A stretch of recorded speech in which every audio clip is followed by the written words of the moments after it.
Hello, Nathan. Hello, Milja. Um, you have talked about many impressive cases how to use blockchain in real sectors of economics. How do you think what is the main problem for implementing this in our daily life?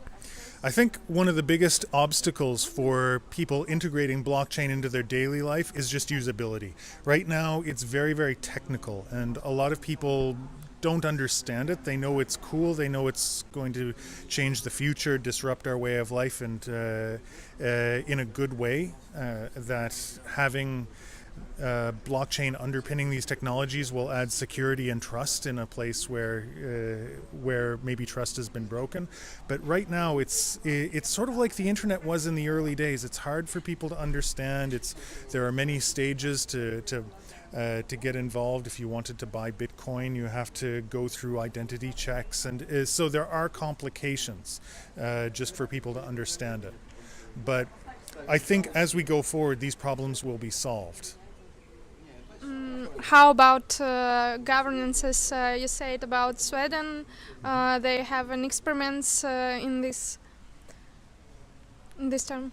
Yeah, well, when I was looking at different countries that and state actors that have been experimenting with blockchain and blockchain solutions for different parts of government, I was wondering, well, why? And I think the answer is because the government does see this as the future, as a way of showing that they are trustworthy because you have an unchangeable record that comes from this blockchain.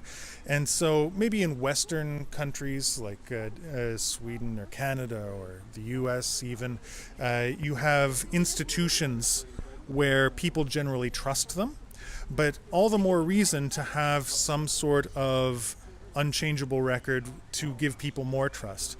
Now, what we're going to see going forward is as it becomes normal to have these blockchain-backed or cryptographic-backed institutions like land records and driver's licenses and IDs and passports, we're going to see it being adopted in places where it really is needed, where you don't have strong government institutions, war zones, areas with more corrupt governments, where people need something that transcends borders and transcends whoever happens to be in power today. Oh, thank you. Can you say something about your project and why did you start it in Germany? So, my project is called Minespider, and we're tracking responsibly sourced, conflict-free metals using blockchain.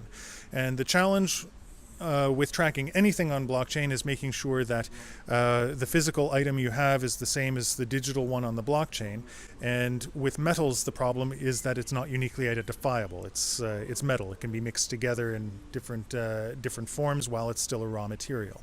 So we're using a combination of techniques, but essentially we want to track an equivalent mass, sort of like you would do green energy on the electrical grid.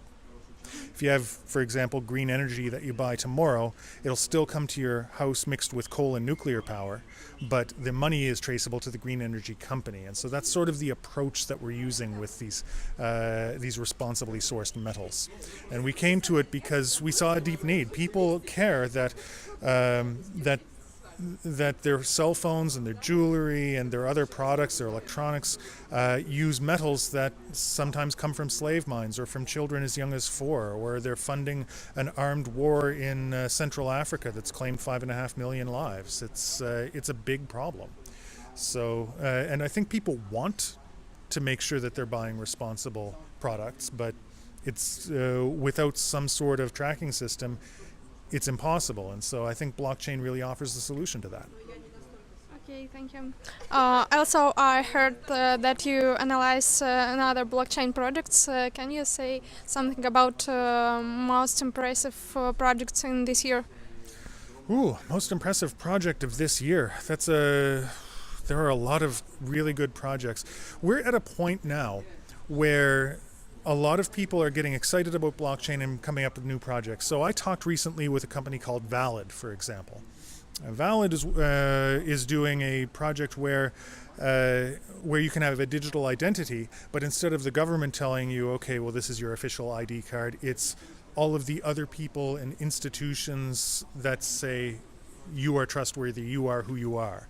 And so in places where, for example, there's less government trust, like maybe Syria or something like that, you can still have a way of identifying yourself where all of your friends and family can say, no, this is really Nathan or this is really Milja.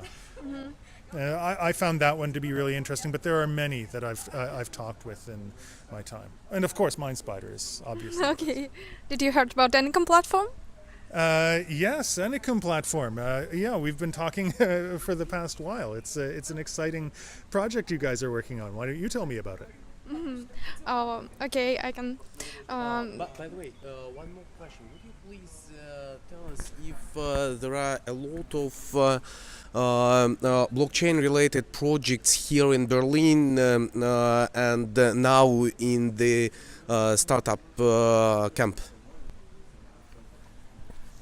There absolutely are a lot of blockchain projects here in Berlin. Berlin is becoming a bit of a hub for blockchain because a lot of the older, more established blockchain companies have set up shop here. So you have Lisk, you have BigChainDB, you have these older companies that have that did their ICO a while ago and have set up shop here. Gnosis is here, which is a consensus-backed project. And so the thing is that for new blockchain projects, they sort of look at where the other blockchain projects are and where they've set up. And it's and having those established companies here makes it attractive.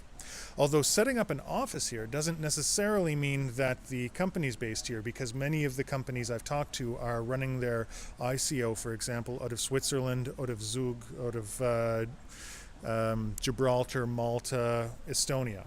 And so I have talked with a number of companies that even though their operational headquarters is here, they have a second office that's running their ICO somewhere else. Thank you. We really Thank you so appreciate much. your time and efforts.